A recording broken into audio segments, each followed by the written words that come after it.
बिहार के एक जिले चंपारण में गोरे जमींदार किसानों से जबरन नील की खेती करवाते थे। गोरे जमींदारों के मुनाफाखोरी और शोषण के कारण किसान पिसता चला जा रहा था। किसानों की समस्याओं पर सारे देश की जनता का ध्यान आकर्षित कराने का बीड़ा उठाया चंपारण के राजकुमार शुक्ल ने। 1916 के लखनऊ कांग्रेस अधिवेशन में पहली बार एक किसान ने अपने दुख का बयान किया। राजकुमार जी ने गांधी जी को चंपारण आकर हालात स्वयं देखने का अनुरोध किया।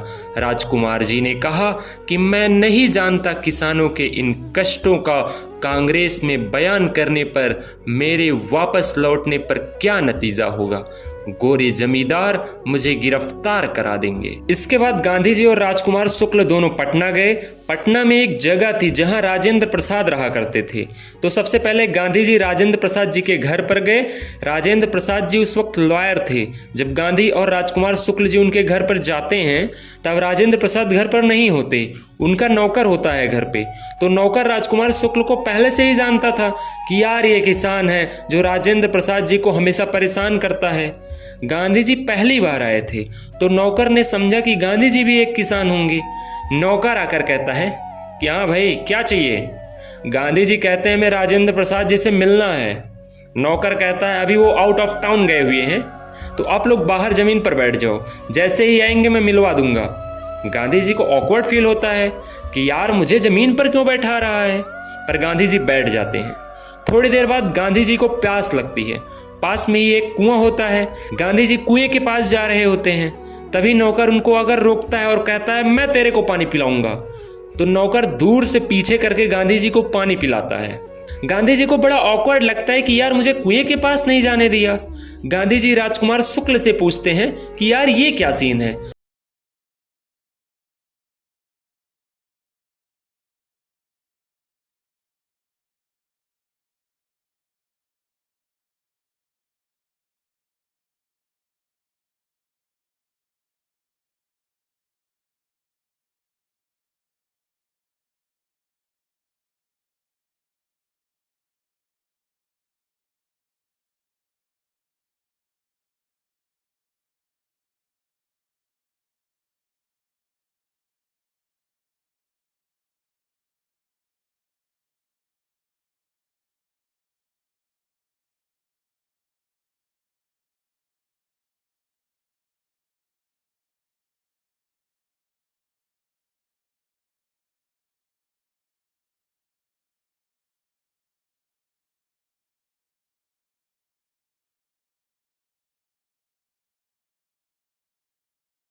प्रॉब्लम ये थी कि जो इंडिगो की खेती हुआ करती है वो किसान उगाया करते हैं एज अ टैक्स। ब्रिटेन वाले क्या करते थे, इस इंडिगो को जर्मनी में बेचा करते थे। उस टाइम पर जर्मनी वालों ने सिंथेटिक इंडिगो उगा लिया था। अब उससे उनको ब्रिटेन से, इंडिया से आई हुई इंडिगो की जरूरत नहीं थी।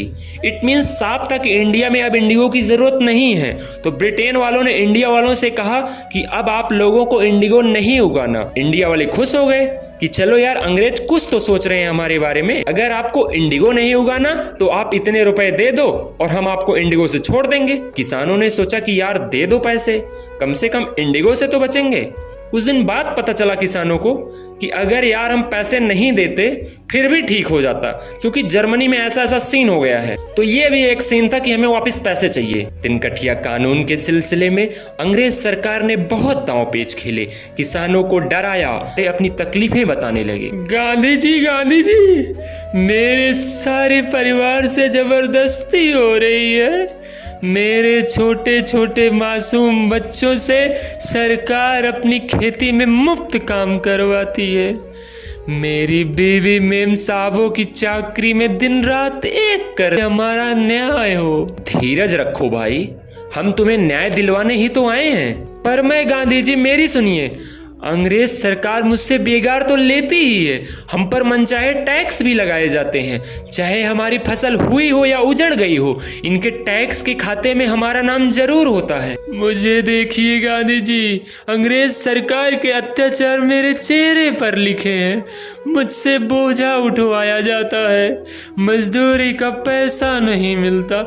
मैं बेसहारा औरत आवाज उठाती हूँ तो बूटों से पीटी जाती हूँ। मुझसे तो उस गोरी मेम का कुत्ता ही अच्छा है, भरपेट रोटी तो खाता है। गांधी जी, शिकायतें बढ़ती गई। गांधी जी की जांच का नतीजा निकला। गांधी जी को इसके बाद भर भर के सबूत मिलते हैं। गांधी जी सब कोर्ट में लेकर के जाते हैं। ऑब्वियस सी बात, कोर्ट वालों ने कह रखा था कि सबूत ले आओ, हम पैसे वापस कर देंगे। अब कोर्ट में अंग्रेज कहते हैं कि भाई हम आपको पूरे पैसे वापस नहीं कर सकते, हम आपको 50% देंगे। गांधी जी कहते हैं अच्छा लाओ 50% दो। फिर अंग्रेज कहते हैं 25% देंगे। तो गांधी जी कहते हैं कि लाओ 25% दो। तो वो 25% दे देते हैं। अब सब लोग पूछते हैं थैंक यू सो मच। अगर वीडियो अच्छा लगा तो वीडियो को लाइक करिए, वीडियो को स्कूल ग्रुप में शेयर जरूर करिए।